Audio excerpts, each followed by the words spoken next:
ಜಾಲಿ ರೈಡ್ಗೆ ಎಂದು ಬೆಂಗಳೂರಿನಿಂದ ಗುಡಿಬಂಡೆ ವಾಟದ ಹೊಸಹಳ್ಳಿ ಕಡೆಗೆ ಹೊರಟಿದ್ದ ಯುವಕರು ಗುಡಿಬಂಡೆ ಹೊರವಲಯದಲ್ಲಿ ಮ್ಯಾಕಲಹಳ್ಳಿ ಗ್ರಾಮದ ತಿರುವಿನಲ್ಲಿ ಅಪಘಾತಕ್ಕೀಡಾಗಿ ಬೆಂಗಳೂರು ಆಸ್ಪತ್ರೆಯಲ್ಲಿ ಸಾವನ್ನಪ್ಪಿರುವ ಘಟನೆ ಗುಡಿಬಂಡೆ ಪೊಲೀಸ್ ಠಾಣೆ ವ್ಯಾಪ್ತಿಯಲ್ಲಿ ಸಂಭವಿಸಿದೆ.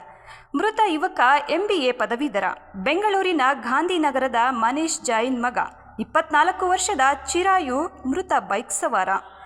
ಗುಡಿಬಂಡೆ ಹೊರವಲಯದ ಮ್ಯಾಕಲಹಳ್ಳಿ ಗ್ರಾಮದ ತಿರುವಿನಲ್ಲಿ ಗುಡಿಬಂಡೆ ಕಡೆಯಿಂದ ಕ್ವಾರಿಗೆ ಹೊರಟಿದ್ದ ಟಿಪ್ಪರ್ ಲಾರಿ ಬೆಂಗಳೂರು ಕಡೆಯಿಂದ ಗುಡಿಬಂಡೆಗೆ ಬರುತ್ತಿದ್ದ ಬೈಕ್ ಮುಖಾಮುಖಿ ಡಿಕ್ಕಿಯಾಗಿದ್ದು, ಬೈಕ್ ಸವಾರನಿಗೆ ಕೈಕಾಲು ಮುರಿದು ತಲೆಗೆ ತೀವ್ರ ಸ್ವರೂಪದ ಗಾಯಗೊಂಡು ಗುಡಿಬಂಡೆ ಸರ್ಕಾರಿ ಆಸ್ಪತ್ರೆಯಲ್ಲಿ ಪ್ರಥಮ ಚಿಕಿತ್ಸೆ ನೀಡಿ ಹೆಚ್ಚಿನ ಚಿಕಿತ್ಸೆಗಾಗಿ ಬೆಂಗಳೂರಿಗೆ ರವಾನಿಸಲಾಯಿತು. ಆದರೆ ಚಿಕಿತ್ಸೆ ಫಲಕಾರಿಯಾಗದೆ ಮೃತಪಟ್ಟಿದ್ದಾನೆ.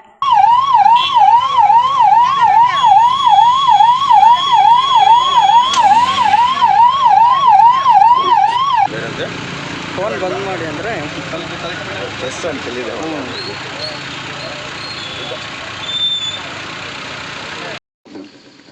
Nothing happen. ಹಿಂಗೆ ಟಿಪ್ಪರ್ ರೋಡ್ ಈಗ ಗುದ್ದು ನೋಡು ಹಿಂಗಲ್ಲ ಇವರು ಕುಡ್ಕೊಲ್ಲಿದೆ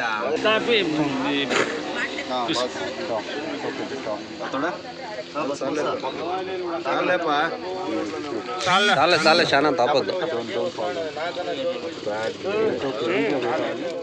ಟಿಪ್ಪರ್ ಲಾರಿ ಚಾಲಕ ಪರಾರಿಯಾಗಿದ್ದಾನೆ. ಈ ಬಗ್ಗೆ ಗುಡಿಬಂಡೆ ಪೊಲೀಸ್ ಠಾಣೆಯಲ್ಲಿ ಪ್ರಕರಣ ದಾಖಲಾಗಿದೆ.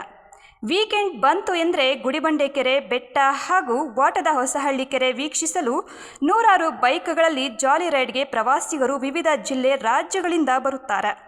1 ತಿಂಗಳ ಹಿಂದೆ ಸಹ ಒಬ್ಬ ಯುವಕ ಮೃತಪಟ್ಟಿದ್ದ. ಇದೇ ತರಹದ ಘಟನೆ ಮರುಕಳಿಸಿದೆ. ವೀಕೆಂಡ್ ಬಂದಾಗ ಅಪಘಾತ ಸಂಭವಿಸುವ ಸ್ಥಳಗಳಲ್ಲಿ ಬ್ಯಾರಿಕೇಡ್ ಹಾಕಬೇಕು ಎಂದು ಗ್ರಾಮಸ್ಥರು ಮನವಿ ಮಾಡಿದ್ದಾರೆ.